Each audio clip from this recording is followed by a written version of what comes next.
Cars that have to work hard for a living. Cars that are built for purpose. I've got a fascination with them. Look at the turning circle on that.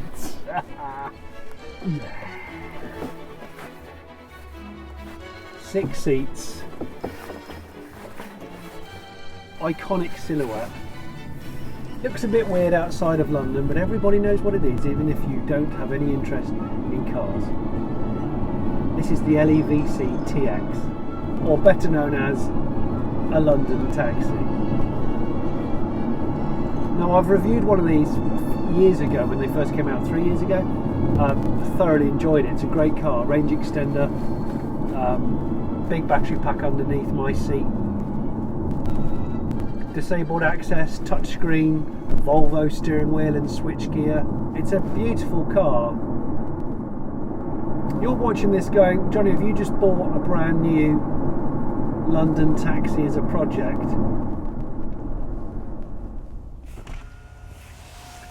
No, I haven't bought a new London taxi as a project car. Of course I haven't. I can't afford one, although it is cool. I've bought that. That's the new project car, which is a taxi, a very iconic one, but not from the UK. I'm Johnny Smith. Welcome to the Late Break Show.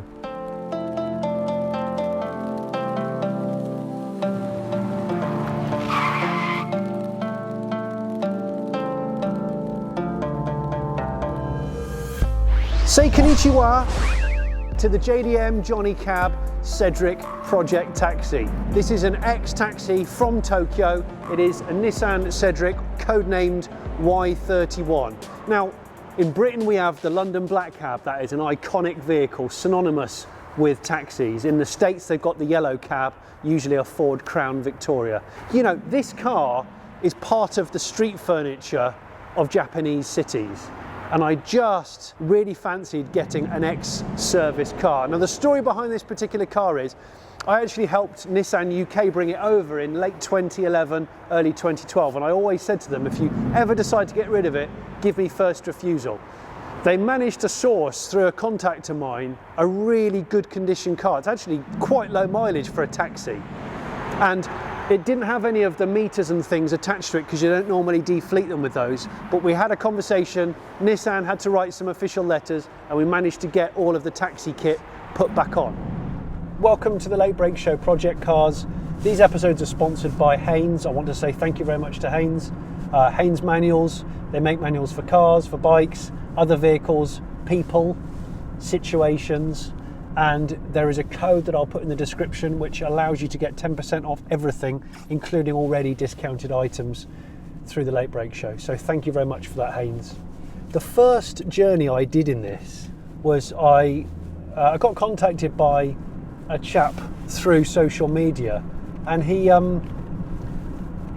lost his job at the beginning, right at the beginning of lockdown, and was struggling to get to job interviews. So me and my wife just thought, oh, I'll go and pick him up, because he had a long way to go. And I left at about 4 in the morning, and I took him to his job interview in this. And it was a bit of a baptism of fire for the car. It was freezing fog the whole day, no higher than about 1 or 2 degrees. And so I did about 500 miles that day. It was a good test, and it didn't miss a beat. I should probably note, first and foremost, that apart from the fact that it's got a beautiful ride, honestly, it's not a magic carpet ride, it's a flowing kimono in the wind ride. It's wonderful.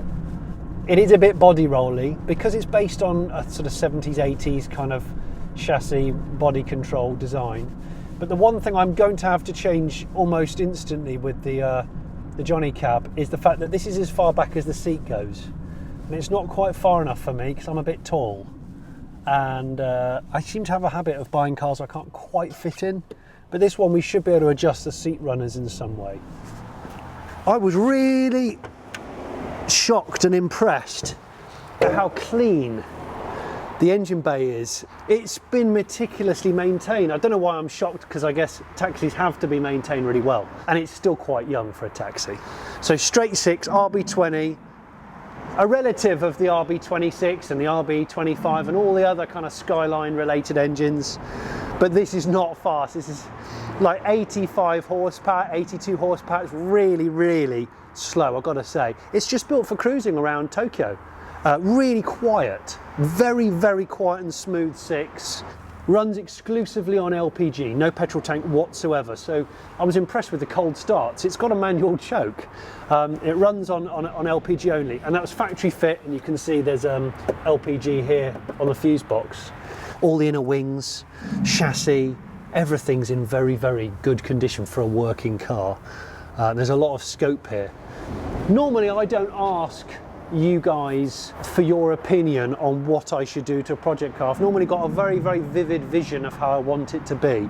But in the case of the Jonny Cab, I'm actually going to say to you guys, what do you think I should do? What would you do here? I've had a lot of people suggest to me I should EV it. I should take this engine out, this quite lethargic engine, and convert it to electric, make it run even quieter with a half decent range. Or do I go performance piston? Or do I just leave it totally stock? So let me know what you would do to this car in the comments, or you can contact me on the Late Brake Show, contact@thelatebrakeshow.com. Obviously, it's rear wheel drive. I forgot to say that.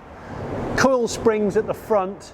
I think it's a 5-link live axle at the back. So underneath, it's like late 70s, early 80s technology, really.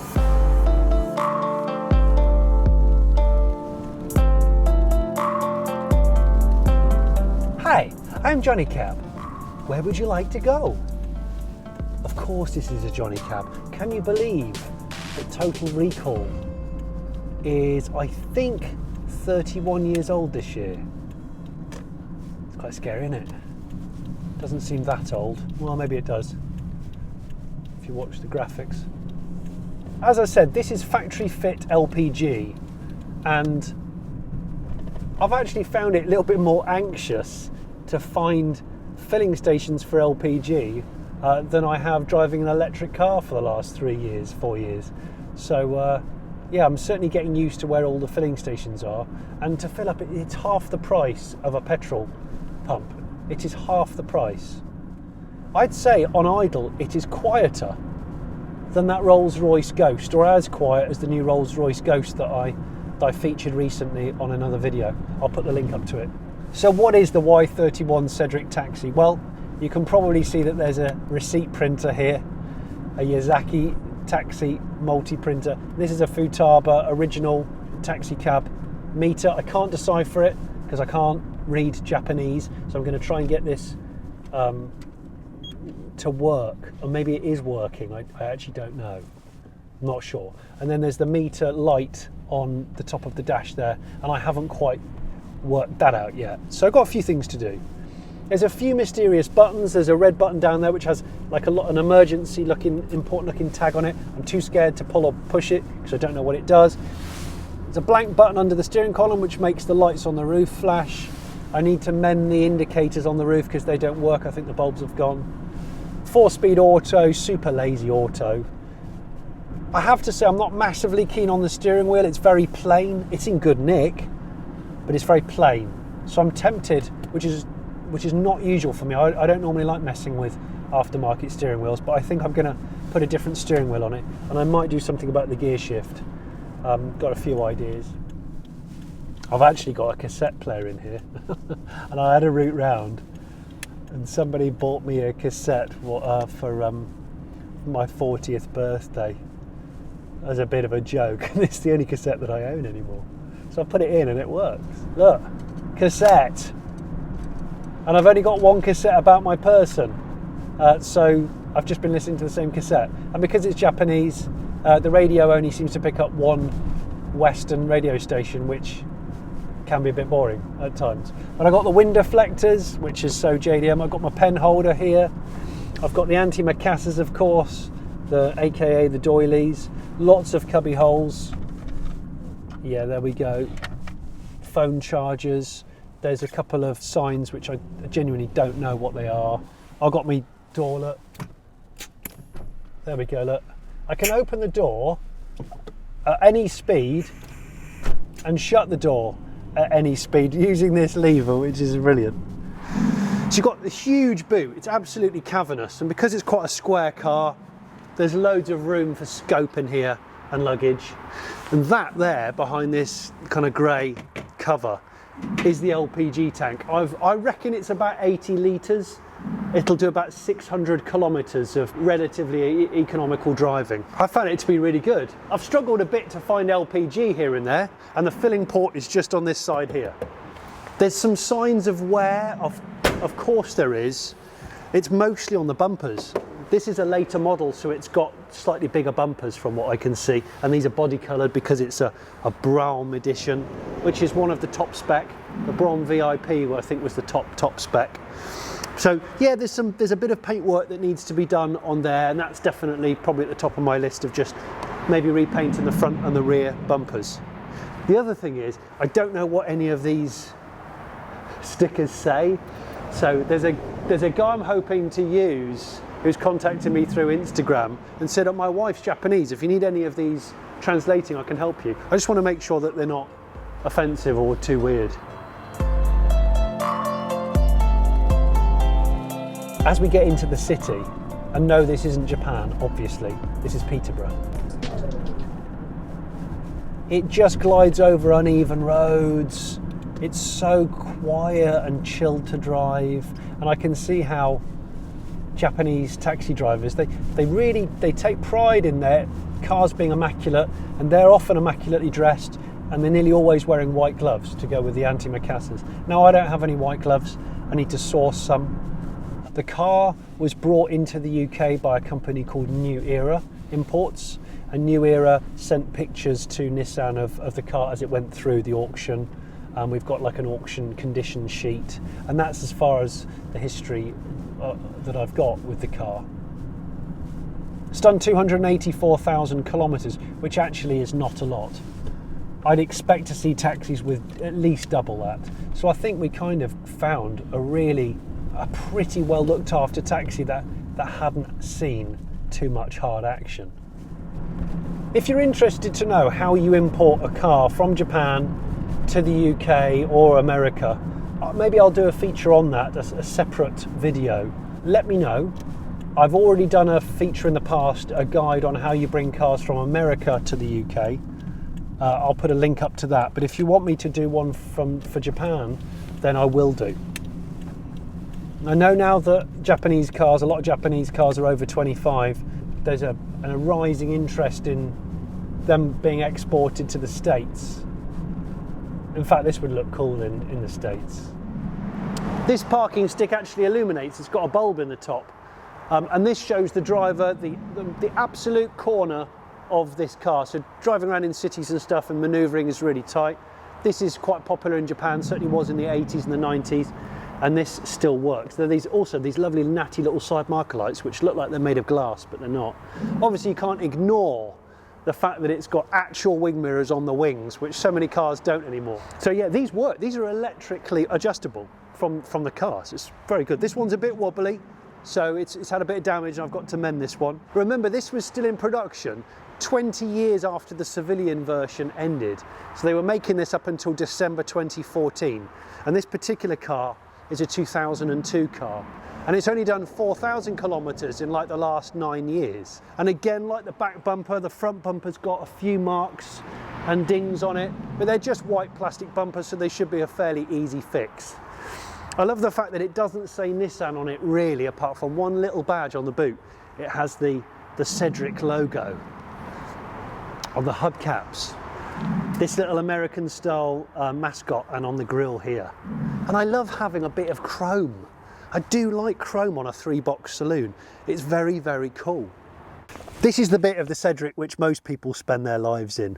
First thing you notice, actually, apart from the amazing antimacassar white crocheted covers, which is just hilarious, is the fact that there's an awful lot of, it's either velour or moquette, I can't work out what it is, and in this car it's pretty good. There's some cigarette burns, even though you're not supposed to, because it says no smoking everywhere. Someone clearly has. You can slide these seats, you can recline them a bit with these buttons on the doors. I'll demonstrate that. And then there's like wipeable plastic, not just rubber floor, but these C-pillars have got headrests in cushions, I guess, for if you're a weary business person and you're coming back from work and you just fall asleep with this lovely magic carpet ride or floaty kimono ride, whatever you want to call it. Then you've got an armrest, and in here you've got stereo controls, so you can change the radio and change the volume of the stereo from here instead of down there. I can recline the rear seats from a button down here. Of course, the indicator stalk is on the right, not the left, which catches me out loads, even though my wife's Figaro is the same because that's JDM. It's 1,350 kilos, and it's not actually a very big car. I think these boxy cars always look bigger in videos and in pictures, but in reality they're not that big. I mean, it's an 80s car, so it's a lot smaller than all the modern crop of stuff, because the windscreen's more upright and you're closer to the dash and all that kind of stuff. But I have to say, it works so well. It really does. And the heating's insanely good, which helps because it's incredibly cold today. It does take a bit of getting used to the wing mirrors being on the actual wings. Suspension and wheels, two areas I'm seriously considering modifying. The hubcaps on the steel wheels, there's an element of the hubcaps that I quite like, and I might want to think about using those. They're 14-inch wheels, big profile tyres. I don't mind big profile tyres, I don't mind small wheels, but I'm thinking of a different combination that might work. I want to keep that ride quality, the comfort, whatever I do to the car, whether I modify the suspension. I have thought about air suspension or lowering it, but without stiffening it too much, because I don't want to kind of get rid of the taxi comfort. So you do see more Toyota Crown taxis in Japan than you do Nissan Cedrics, but they do look very similar. I love the fact that people, I mean, in this country at least, there's probably one, maybe two of them at the most, and people just stop and stare because they don't quite understand it.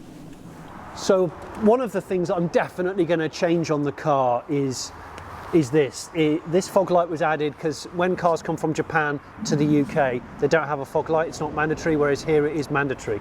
So that needs to be changed, only because I think it's really ugly. And I want to try and do something a bit neater, maybe a different type of light unit, something a bit more integral. But that's one of the only changes at the back, because what I don't want to do, rest assured, whatever I do to this project, I'm not going to tear its kind of genuine, authentic taxi kit off. There's no way I'm going to do that. Not a chance. I'm not getting rid of the antimacassars. Not a chance. I've had a look underneath. The condition of the chassis and the floor pans and everything is really good, because I don't think they salt the road in Japan. Over here they do, so I'm going to give it some rust proofing imminently. That's such a critical part of owning an old car if you want to use it regularly and you want to preserve it. I can't stress that enough. For such a small financial outlay and a couple of hours of spraying or painting something on, it makes the world of difference. It really does. The temptation to just open and close the passenger door for no apparent reason is huge, and I want to look more at the mechanism of that, the compressed air setup, because I don't really know what it's like. I'm intrigued because it's quite a heavy door. I've got to say that technologically it's nowhere near the TX, the modern black cab, and I do love driving the modern black cab. The driving position's lovely, the sort of Volvo switchgear and stuff is lovely. It's a really, really well advanced car, but yet still iconic, still blatantly a London cab. I really like what they've done with it. What would you rather have?